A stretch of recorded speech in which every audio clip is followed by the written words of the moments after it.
여러분, 대출금리가 하늘 높은 줄 모르고 올라가고 있습니다.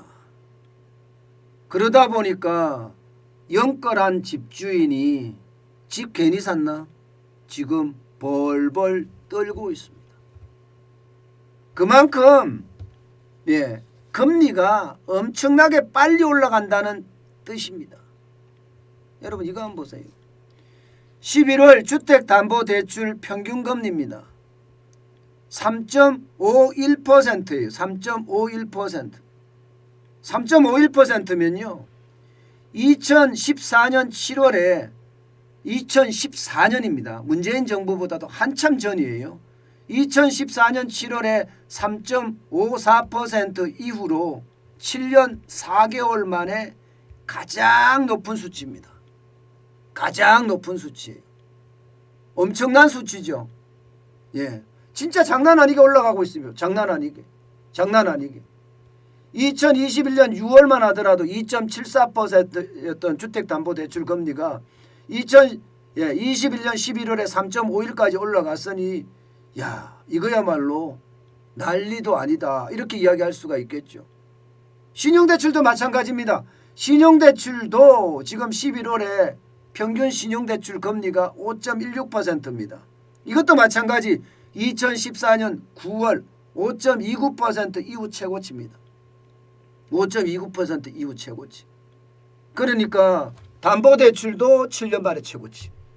신용대출도 7년 만에 최고치. 7년 만에 최고치라는 건 이제 부담이 될 수밖에 없는 구조로 간다는 이야기예요. 부담이 될 수밖에 없는 구조로. 근데 여러분 문제는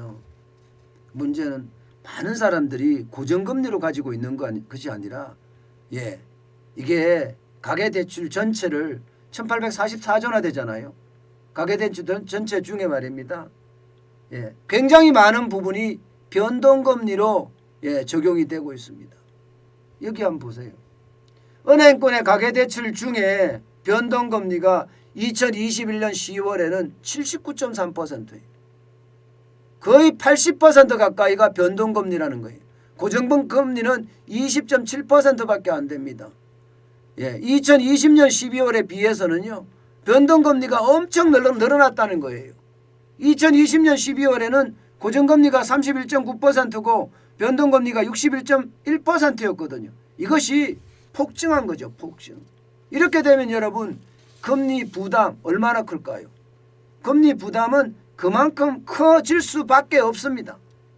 그만큼 커질 수밖에 없어요. 다음 지표 한번 보실래요? 이 지표를 보면 말입니다. 얼마나 금리에 대한 부담이 되는지를 나타내주는 아주 확실한 지표입니다. 한국주택금융연구원에서 발표하는 지표인데요. 주택 구입 부담 지수를 나타낸 지표예요. 이 지표가 얼마입니까? 서울이 182입니다. 182. 와, 이거는 엄청난 수치예요. 2004년 이후로 최고치입니다. 2004년. 이게 무슨 말이냐? 설명을 좀 쉽게 말씀을 드리면 예를 들어서 이 지수가 100이다. 100이다 이러면요. 소득의 25%를 쉽게 말하면 대출 상환에 쓰고 있다. 소득의 25%를. 그런데 182가 되면 어느 정도인가? 소득의 45.5%를 대출 상환에 쓰고 있다는 얘기예요. 소득의 45.5%를. 지금 DSR, 대한민국에서 지금 정하려고 하는 DSR이 40%잖아요. 이것보다도 5.5%가 더 증가한 수치, 엄청난 겁니다. 문재인 정부 출범 시기만 하더라도 이 지수가 110 정도밖에 안 됐습니다. 110.3이었어요. 작년에도 144.5였어요. 그런데 지금은요 182까지 올라갔습니다. 182까지. 그야말로 폭등이라고 이야기할 수 있죠. 폭등. 문제는 집값이 떨어질까 걱정되는 거예요. 집값이 떨어질까.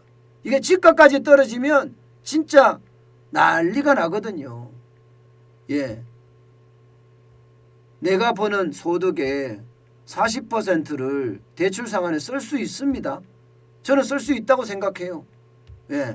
그런데 집값마저 떨어지면요, 이거는 충격적인 결과를 가져올 수 있습니다. 물론 집값이 단기적으로 떨어지지는 않을 겁니다. 예, 그렇지만 조짐은 보이잖아요. 지금 조짐. 서울만 하더라도 강북구, 도봉구, 엄포인구는 지금 집값이 떨어지고 있죠. 여기다가 금천구, 관악구는 보합 0입니다. 0. 보합세를 유지하고 있잖아요. 이렇게 집값까지 만약에 폭락하는 경우에는요, 이게 주택 구입 부담 지수가 더 높아질 수밖에 없고, 이게 더 높아지는 만큼 충격은 더 커질 수밖에 없다, 이렇게 봅니다. 결국 말입니다. 주택 부담 지수는요, 자칫 잘못하면 시장에 엄청난 파장을 불러올 수도 있다, 이렇게 봅니다. 문제는 금리가 앞으로도 더 올라간다는 사실이에요. 더 올라간다는 사실. 당장 말입니다, 여러분. 당장 1월에 금리를 또 올린다. 내일이 1월이죠. 1월에 금리를 또 올린다 그러면 주택담보대출 금리는 또 올라갑니다. 게다가 변동금리가 80% 가까이 되니까 대출 금리는 또 그만큼 올라갈 수밖에 없어요. 그래서 더 충격이 되고 가계비 부담, 주택 구입에 대한 부담 지수는 더 커질 수밖에 없는 데다가 3월이 되면 말입니다. 3월이 되면 미국이 금리 인상을 할 수도 있습니다. 올해 금리를 만약에 미국이 2차례, 3차례 그보다 더 많이 인상했을 경우에는요, 아마 대출에 대한 금리 부담 이거 장난 아닐 겁니다. 결국 말입니다. 부동산이 폭락하는 최악의 상황을 맞을 수도 있다, 이렇게 봅니다. 당장은 아니지만요, 시간을 두고 가다 보면 그런 아주 최악의 어떤 문제까지도 도달하지 않을까, 저는 그런 두려움을 갖고 있어요. 이게 여러분, 집값이라는 게 전부 다 안 떨어진다고 해요. 전부 안 떨어진다고 이야기하지만요, 결국 집값 자체도 심리거든요. 저는 심리라고 이해합니다. 그렇기 때문에 자꾸 떨어진다 그러면서 지표까지도 실제 떨어지고 있는 지표가 이게 장기간 가잖아요. 길게 가잖아요. 그러면서 금리 인상해서 돈을 자꾸 걷어들이잖아요. 저는 순식간에 집값이 떨어질 수도 있다고 생각합니다. 그래서 저는 두렵다는 거예요. 이게 뭐 대선이 끝나봐야 사실 집값이 떨어질지 안 떨어질지 알 텐데, 아마 그때 가서 아마 떨어지면 연착륙보다는 경착륙에 가까울 가능성이 큽니다. 경착륙이라는 게 뭐예요? 집값이 하락한다가 아니라 집값이 폭락한답니다.